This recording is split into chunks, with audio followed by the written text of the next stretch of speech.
Fast forward to the Bear Stearns meltdown. That happened about a year later from the housing market recession start in June of 2008. Employees got to work, the doors were locked.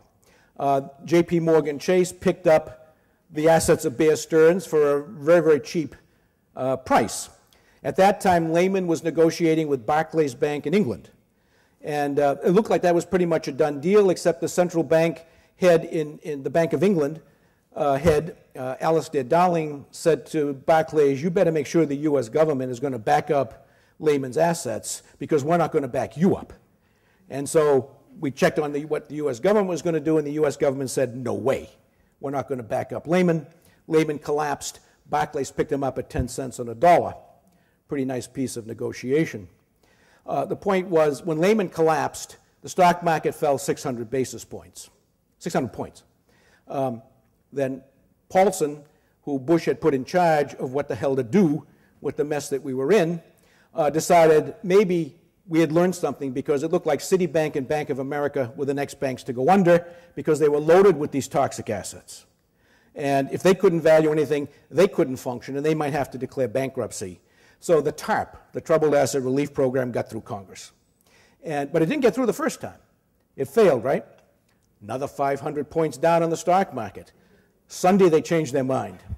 Friday, they said no. Sunday, they said yes. And so we got the Troubled Asset Relief Program, $750 billion out there to bail out Citibank, Bank of America, a whole bunch of banks that were really under threat because they had these assets that could not be valued because the stock market had tanked. You knew they were going down, but you still didn't know what their value was. When that happened, the panic set in. You couldn't get commercial paper. You had to lay people off if you couldn't pay them. Companies weren't able to pay their employees. They couldn't invest in plant and equipment, which is important to us, and so therefore investment took a nosedive equally as bad as we saw in the 2000-2001 downturn, which was isolated as a capital spending issue. So when all of that went down, the emerging markets, which had done nothing wrong except be very export dependent on the advanced economies went down, they had to go down with them. And they went down proportionately worse than the advanced economies went down in terms of GDP declines. Employment, huge decline in employment around the world, but especially in the United States, which has the most flexible labor market. We're almost up to 10%. I think tomorrow when they release October data, we'll find the unemployment rate's over 10%, but it's much worse than that. When you add in what we call marginally attached workers, 2.2 million more are unemployed. Officially, we have 7.2 million unemployed. You add the 2.2, it's almost 10 million unemployed. And how are they impacted? Well, these are part-time workers who want to work full-time. They're PhDs in economics who are driving cabs.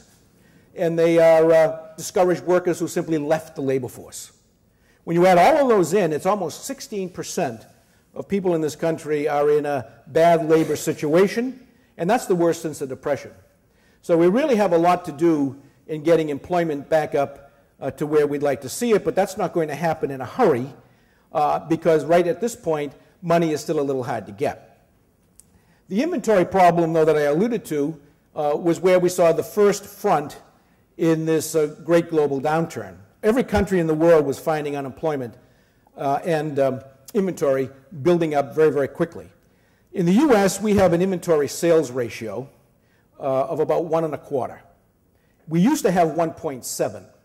Just in time, a lot of technology has made it possible for us to improve inventory management. If we had had 1.7 as the inventory sales ratio as it was just 5 years ago, we would have had a $500 billion inventory correction to make. At 1.25, that inventory correction was $300 billion, $200 billion less. Point is that we've made that correction. It's done. You look at the numbers, we've done it. Germany has pretty much completed its inventory liquidation or correction. Japan, likewise. So manufacturing, which is so critical to the global economy, has pretty much bottomed. I don't think there's much doubt about the fact that the data make it very clear that manufacturing is beginning to produce more now rather than simply liquidate inventory on hand. And when manufacturing begins to turn, it takes a while. Because of productivity, people can do a lot more with less. We're probably all doing that. But eventually you get to the point where you've got to make more output in order to stay functional. So we've seen some of that already occur. We think overall that the GDP will be down about 2.4% this year. That's about $1.5 trillion of lost output that we've experienced in this great downturn. That's the most we've ever seen. Of course, we're also dealing from a higher base. And we think we'll get that back by the end of next year into 2011, early 2011. But it doesn't come back that quickly because the hole is so deep that's been dug, it's going to take a while to crawl out, and we have started the process of crawling out. We've seen that in quarter-to-quarter data in the U.S., which was just released. That headline number was 3.5% GDP growth. That was sequential. Year over year, it was still down 2.5%. But we're crawling out of the hole, which is a heck of a lot better than the plunge that we've been experiencing from the Lehman collapse, third quarter of last year, fourth quarter, first quarter of this year, second quarter wasn't quite so bad. And the basis of that we'll talk about in a moment.